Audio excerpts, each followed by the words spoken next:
ओम नमः शिवाय। 11वां अध्याय श्रावण मातम का प्रतिपदा द्वितीय का व्रत। श्री सनत कुमार जी ने भगवान शंकर से इच्छा प्रकट की।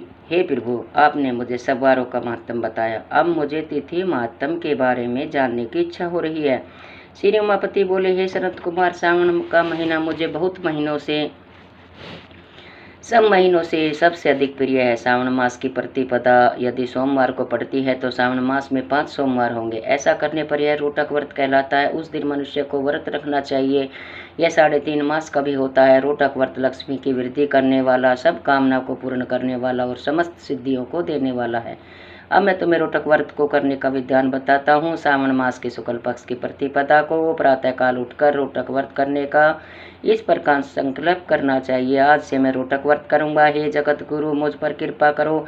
इस प्रकार संकल्प कर प्रतिदिन मेरा भगवान शंकर का पूजन करना चाहिए। अखंडित बेल पत्र, तुलसी पत्र, नील कमल, कलहार, कुसुम, चंपा, मालती, कुंद, अरक आदि पुष्पों तथा अनेक प्रकार के ऋतुकालीन फूलों से धूप, दीप, नैवेद्य तथा अनेक प्रकार के फलों से पूजा करनी चाहिए। पुष्पहार नाम से 5 रोटक बनाने चाहिए। उनमें 2 रोटक ब्राह्मण को देने चाहिए, 1 रोटक नैवेद्य के रूप में मुझे समर्पित करना चाहिए। 2 रोटक व्रतधारी को खाने चाहिए। केला, नारिकेल, जम्बीरी, बिजोरा, नींबू, खजूर, ककड़ी, दाख, नारंगी, मातुलिंग, अखरोट, अनार और ऋतु में पाए जाने वाले फलों से अर्घ्य दान के लिए उत्तम कहा गया है।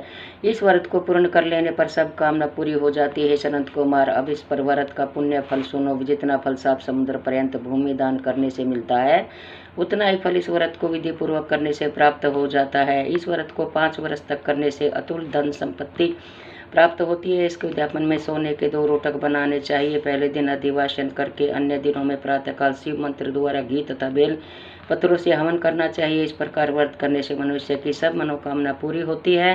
हे सनत कुमार, अब तुम द्वितीय के व्रत को सुनो। इस व्रत को करने वाला प्राणी लक्ष्मीवान तथा पुत्रवान हो जाता है। यह व्रत आदुम्बर नाम से प्रसिद्ध है, सब पापों को नाश करने वाला है। मनुष्य को श्रावण मास की द्वितीय तिथि को प्रातः संकल्प करके विधिवत व्रत करना चाहिए। इस व्रत में गुलर के पेड़ की पूजा की जाती है। गुलर का पेड़ न मिल सके तो दीवार पर गुलर के पेड़ का चित्र बना लेना चाहिए। अर्चन विधि से, हे उदम्बर आपको नमस्कार है, हे पुष्पक आपको नमस्कार है, जनत फल युक्त लाल अंडतुल्य सल युक्त आपको नमस्कार है। इसके बाद शिव तथा शुक्र की पूजा करनी चाहिए। गुलर के 33 फलों से 11 फल ब्राह्मण को, 11 फल देवता को और शेष 11 फल को स्वयं ग्रहण करना चाहिए। इस दिन अन्न नहीं खाना चाहिए। रात में शुक्र तथा मेरा भगवान शंकर का अर्चन करते हुए जागरण करना चाहिए।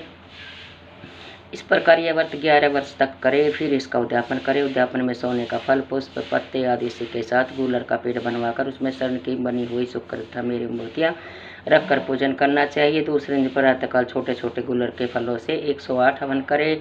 उदम्बर की लकड़ी, घी तथा तिलों द्वारा हवन करना चाहिए। हवन की समाप्ति पर आचार्य का पूजन करना चाहिए। अपने सामर्थ्य के अनुसार ब्राह्मणों को भोजन कराना चाहिए। फल परिणाम इसका ये होता है, जिस प्रकार गुलर का पेड़ फलों से लदा रहता है, उसी प्रकार वर्ती के यहाँ भी बहुत से पुत्र होते हैं तथा वंश वृद्धि होती है। उसे कभी धन धान्य की कमी नहीं होती।